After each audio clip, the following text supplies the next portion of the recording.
Maxoutil.com, un max d'outils à prix mini, présente Sud Radio, le journal des sports. L'actualité sportive avec vous, Jules Boscherini. Un beau cadeau de fin d'année pour les amoureux de rugby. Ça tombe bien, on est sur Sud Radio, la radio du rugby. Ouais, un beau cadeau, c'est le moins qu'on puisse dire. Dernier week-end de l'année 2024 et retour du traditionnel Boxing Day en top 14. Les fans de rugby sont gâtés cette année puisque cette 13e journée de championnat propose 4 matchs aujourd'hui. Ça commence avec le match de la peur entre Pau et Vannes, respectivement 13e et 14e du classement à 14h. Les deux équipes ont impérativement besoin de la victoire. Alors malheur aux perdants. À 16h, Bayonne reçoit le Castres Olympique. À 18h, Montpellier se déplace au Michelin pour y affronter Clermont. Et le point d'orgue de cette journée rugby, c'est à 21h05 avec ce choc entre l'Union Bordeaux-Bègles et Toulon. Les deux formations occupent la première et la 3e place du championnat. De quoi nous mettre des étoiles plein les yeux et terminer l'année en beauté. Ben voilà. Et toujours en rugby, direction l'Irlande maintenant avec un Français à la fête hier soir. Et oui, c'est Rabah Slimani, ancien pilier de Clermont, désormais joueur du Leinster, la province de Dublin. Il disputait hier son premier choc face au Munster avec sa nouvelle équipe sur la mythique pelouse de Thomond Park.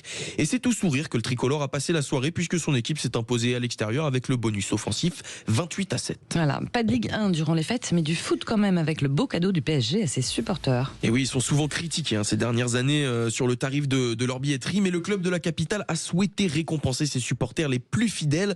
Entendez par là bien sûr les abonnés qui ont pu bénéficier hier d'un prix plus qu'attractif pour assister au Trophée des Champions face à Monaco le 5 janvier prochain. Alors c'est quoi un tarif attractif, Jules ? C'est 100 €. Alors je vous arrête, ce prix ne comprend pas seulement le billet parce que le match a lieu à Doha au Qatar et donc ça comprend la place, le billet d'avion, l'hébergement et le repas. C'est donc à l'affût qu'il fallait être puisque les quelques places disponibles se sont écoulées en seulement quelques minutes. J'imagine, un très beau cadeau effectivement. Alors direction le large à présent avec le Vendée Globe et les premiers skippers qui ont passé cette semaine le fameux Cap Horn situé à l'extrémité de l'Amérique du Sud. Et on va pourtant parler d'un skipper qui n'a pas encore passé le Cap Horn mais qui ne devrait pas tarder à l'atteindre. Mais Benjamin Ferré de la team Monoyeur Duo for a Job qui a publié hier une vidéo dans laquelle il présente le nouveau jeu des skippers, la chasse au lecam. Nous avons lâché dans la fosse un lecam à qui on lui a laissé 500 000 d'avance pour qu'il puisse s'échapper. Et derrière lui, une horde de chiens fous composée de toute cette troupe, à savoir Louis Duc, Seb Marseille, Tanguy le Turquet, Violette d'Orange et Pépino à la poursuite du lecam. Arriveront-ils à le grignoter? Vous en saurez plus d'ici la fin du Vendée Globe. Alors ce qui était très marrant dans cette séquence, c'est qu'en fait il se la joue un petit peu commentateur. On peut pas suivre le Vendée Globe en direct hormis sur le site. Et là on avait la chance d'avoir un skipper qui nous explique un petit peu c'était quoi les enjeux de cette course. On voyait presque les images. Jules, direction la montagne pour terminer. Oui, direction Bormio en Italie. Plus précisément, c'est là que se déroule la Coupe du Monde de ski alpin, une compétition à laquelle peut dire adieu le Français Cyprien Sarrazin. Il a été victime d'une lourde chute hier et les dernières précisions avec vous, Thomas Ranou. Oui, c'est lors de sa seconde descente d'entraînement ce vendredi que Cyprien Sarrazin, qui faisait figure de grand favori, a totalement perdu le contrôle de ses skis. Il s'est tout simplement envolé sur une bosse.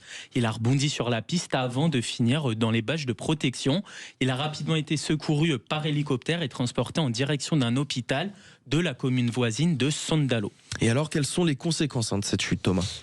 Si on a pu craindre le pire dans un premier temps, on a rapidement appris que le skieur de 30 ans était bien conscient. Il souffre d'un hématome sous-dural et a été placé en réanimation neurologique hier avant d'être opéré dans la soirée.